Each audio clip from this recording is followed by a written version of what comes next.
పల్లకలు కొలికిస్తుంది. అత్తవారి గ్రామానికి మేళతాళ మృదంగంతో వస్తుంది లక్ష్మీ తిరుపతమ్మ. అమ్మవారిని చూసి రజకులు ఆనందభరితమైపోతున్నారట. ఆనందంలో ఉన్నారు రజకులంతా కూడా.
ఊపేమన్నావు కదా, నేను ఊపు కోసమని నీ అమ్మ అన్నా.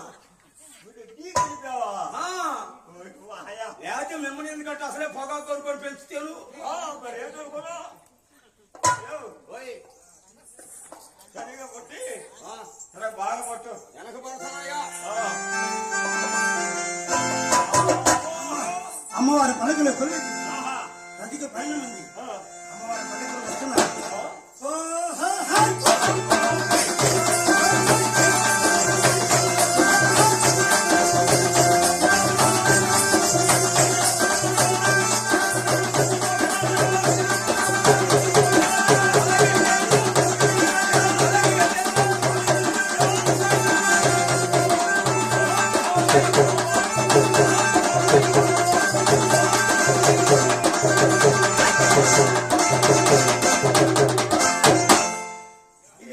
కాలు చిరిగినా కానీ ఇంకా కొట్టుకుంటానే ఉండవు. కాలు సగానికి చిరిగిపోతే కాళ్ళు అలా ఇరుగుతాయి కానీ చిరుగుతాయా? సగం చిరిగిందయ్యా. చెప్పండి.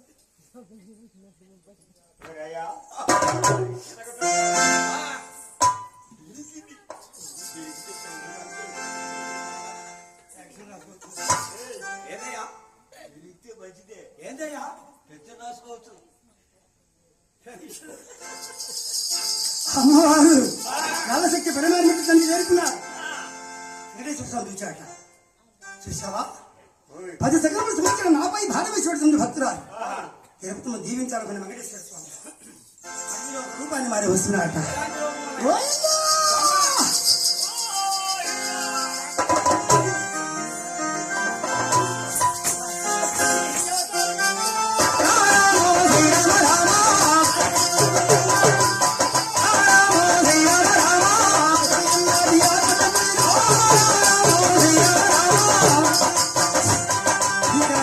వస్తుంది పెద్ద పులి.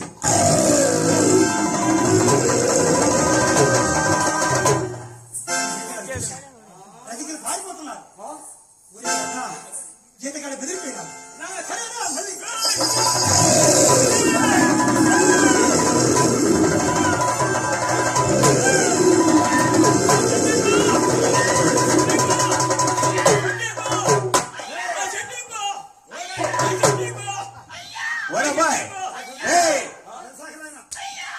అరే కిందని కొడుకున్నాడా? కిందని కొడుకు అడుగో ఇటుగో అంటున్నా.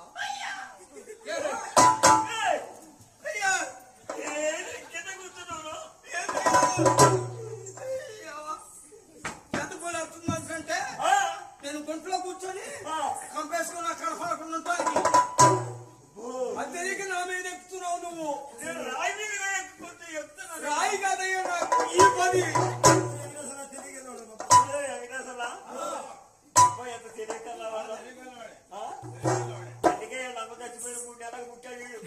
అయ్యా అట్లా అదేందయ్యా? మొన్న ఏరే పని ఉండి జాకిరా కాడికి పోయ్యా. ఏడో పని ఉంటే జాకిరే కాడికి ఎందుకు పోయి శ్రీకాడు ఉంటే ఇక? ఏయ్యా, నేను శ్రీకాడు ఉన్నాడు కదా. ఉండని యాడ్ చేస్తుంది. వీడు తాగినప్పుడు ఒక రకంగా ఉంటాడు, తాగినప్పుడు ఇంకో రకంగా ఉంటాడు. మొత్తం సైబర్కి ఇస్తున్నాడు, ఎవరికి లేదు. అందుకా ఆ, మొన్న అర్ధరాత్రి ఇక్కడ సైదా గారు మాట్లాడుతున్నాడు నాతో. ఎందుకు మాట్లాడేంటి? అక్కడే అడుగుతుందా? అదేనా? నిద్ర ఎప్పుడు పోతున్నారా? ఆ, అయితే ఏ పని మీద జాకిరా కాడికి పోయి వస్తానా. ఆ, తిరిగి వచ్చేటప్పుడు అను వెంకటేశ్వర సోదరి కనపడ్డాడు. వచ్చాడే ఆయన. వచ్చాడే మంచోడు కాకపోతే ఆయన ఎండాడు కుమరైన వాడుకోండి. పాల్గొట్టి పైనక కొడుకులకు తగాదా పెట్టాడు. ఇప్పుడు కేసులు పాలయ్యాడు. ఆ సంగతి నీకు తెలియాలి. ఈ వాళ్ళ మొదలు మరి నేను ఏదే పని మీద పోయి వస్తుంటే వెంకటేశ్వర సోదరు కనపడ్డాడు. ఏం సోదరు గారు బాగుండారా అన్న. నేను ఊరకి కదిలిచ్చాయండి. వచ్చేటప్పటికి ఆయన అసలు విషయం చెప్పాను. అసలు విషయం మొత్తం చెప్పాడు. ఏం చెప్పాడు అసలు? ఏం చెప్పేది ఏందయ్యా?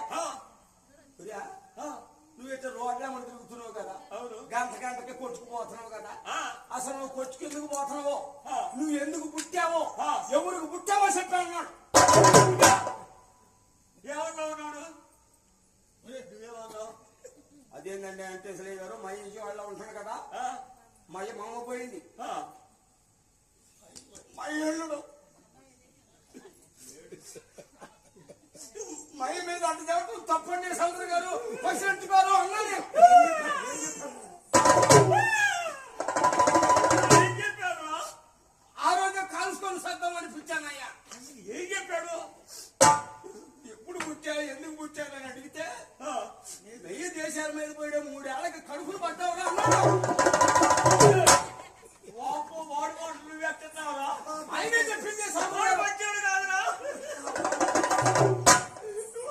వచ్చాడు అయితే మాడుకోటికి ఎందుకు ఇస్తారు నాయన?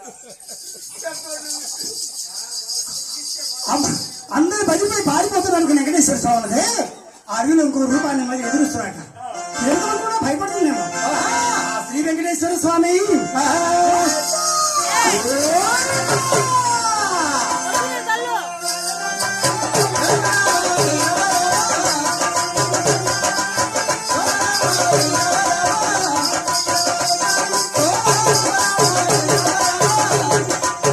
శరణతో నాగరాజు లేచాడా ఎర్రపుట్టునందు మామిడి వనంతర మధ్యలో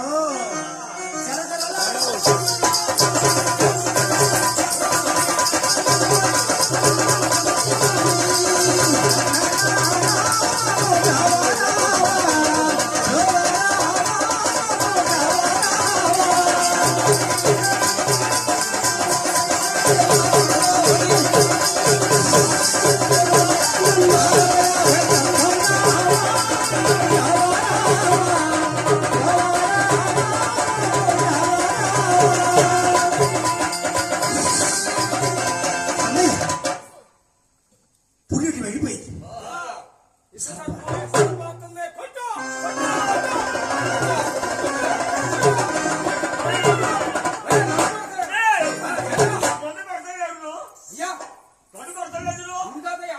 నీకేమైనా సత్తుపడి సాధ్యం కొడుతున్నా?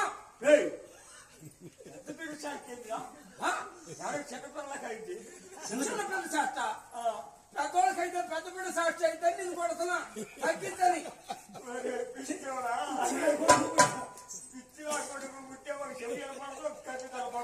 అందుకే పెన్షన్ సర్పాల జీవం చేసి నేను ఏ శుభ్రం చేస్తాను. లక్ష్మీ తిరుగుతమ్మా యాదవరాజులు ముదిరాజులు నాయ బ్రాహ్మణులు మేడతాళ మృదంగంతో ఈ మేనా చుట్టూ తిరుగుతూ నాగరాజును ధ్యానిస్తే ఆయనే మెల్లగా మేన దిగి వెళ్ళిపోతాడు. అందరూ ఆ అడవిలో నాగమైన ధ్యానిస్తూ ఉన్నారు.